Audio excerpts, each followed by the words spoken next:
Children, I welcome you all to the science class again. So this is the second period and the second video for today's class. So we have already see the date and day and the thought for the day today. So we are continuing with chapter 5, children, living and non-living things. So in the last class we were doing features of living and non-living things. So we will continue with the same things. We have done 2 features of living and non-living things. Let us continue about more features of living and non-living things. So children, we have learned that living things need food and living things move. Yes, though the plants do not show locomotion, but they can move along with the direction. So children, next feature of living things is living things grow.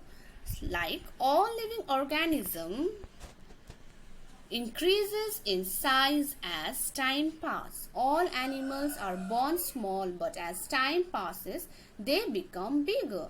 This is how Guinea looked as a baby. She looks like this now. She has grown up. So children, we know that as the time passes by, we increase in size. That means we are slowly growing. So all animals, when they are born, they are very small in size. But as the time passes by, they become bigger. They start becoming bigger. Yes, so here a girl is there, a sweet girl. Her name is Guinea, and she was a baby. Look at the first picture, and now she has grown up. So that means the feature of living things is living things grow. For example, a baby becomes an adult, a baby plant grows into a tree, a kitten becomes a cat. They change in height, size and in appearance. So you can see in the first picture, a baby becomes an adult. A little baby is slowly growing to become an adult. A tree, yes, a seed becomes a baby plant. After that, it turns into a big tree. A kitten becomes a cat. So they change in height, they change in size and in appearance. So next feature of living things is, children, living things breathe. So place your hand on your chest. So if you place your hand on your chest, what do you feel? We feel our chest moving up and down. Yes, so this movement is due to breathing. All animals breathe in oxygen and we breathe out carbon dioxide. Oxygen is used to break down food to get energy. Carbon dioxide is a waste product. So children, we know that we all breathe and there's a lungs. We feel that if we touch our chest, we feel the movement of our lungs. So this movement is due to the breathing. We are taking in air and we are throwing out. So when we breathe in oxygen, and when we breathe out carbon dioxide. Okay, so oxygen, it is used to break down the food and to form energy. So oxygen in our body, it breaks the food we eat and it forms energy. And carbon dioxide is a waste product. So hope till here everyone is clear. Now animals breathe by different means. Animals like cow, cat and dog that live on land have lungs to breathe. Fish and some other animals that live in water use gills to breathe. We cannot observe breathing movement in plants, but they too take in air from tiny holes present on leaves called stomata. So animals breathe by different means. We terrestrial animals, or we the land animals, we mostly breathe with our lungs. We human beings, cow, cat, dog, everything which are terrestrial animals which live on the land, they breathe with their lungs.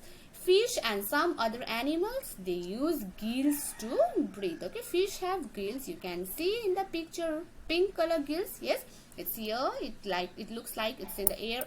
It's the ear of the fish, but it is the gills of the fish which help it to breathe inside the water. We cannot observe breathing movement in plants, but they also breathe through small holes, okay? On the leaves of the plants, they have tiny holes present there. So with the help of those holes, this plants also breathe, okay? They also take air from the atmosphere. All living things feel. So what happens when you stamp on a thorn or touch something hot? We feel pain and instantly move away from the place. This is because our sense organs help us to feel pain.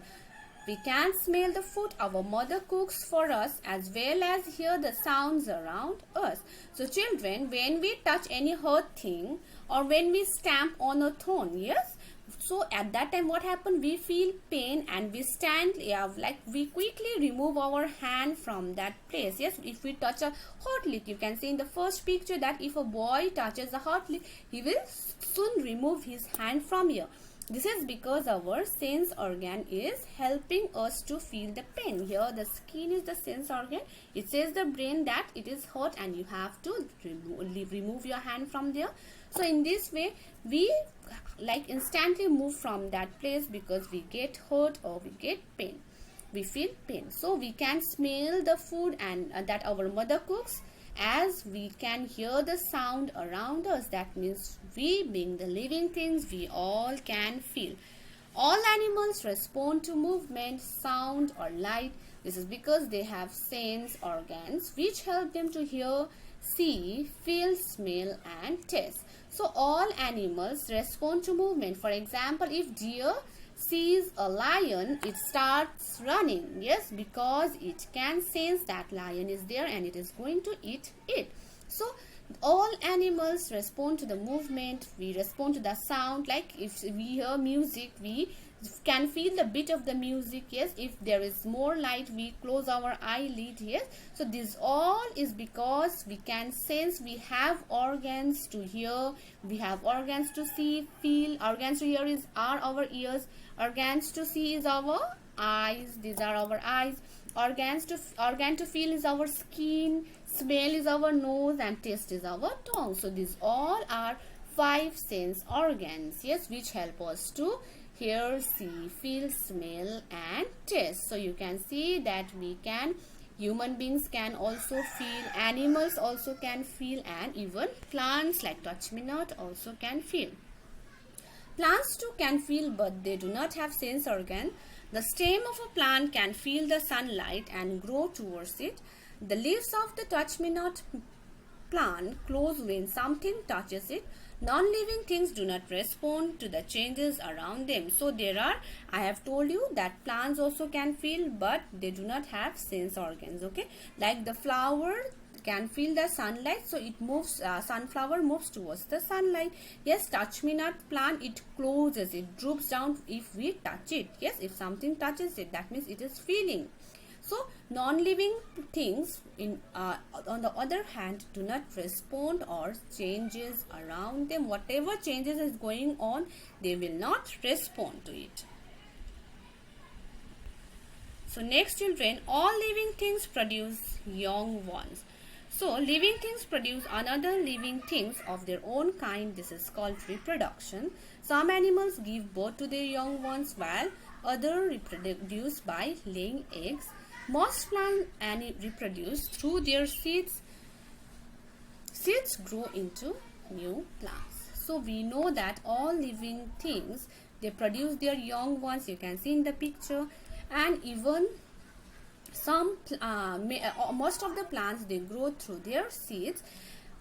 Animals, they reproduce either by laying eggs or either by giving birth. So many of birds, they lay eggs, yes, and few animals also, they lay eggs. Reptiles, they lay eggs, and other animals, mammals like elephant, cow, zebras, human beings even, they give birth to their young one. So another feature of living things is all living things produce young ones. Living things go through a life cycle, children. So living things born, reproduce, grow old, and die after some time.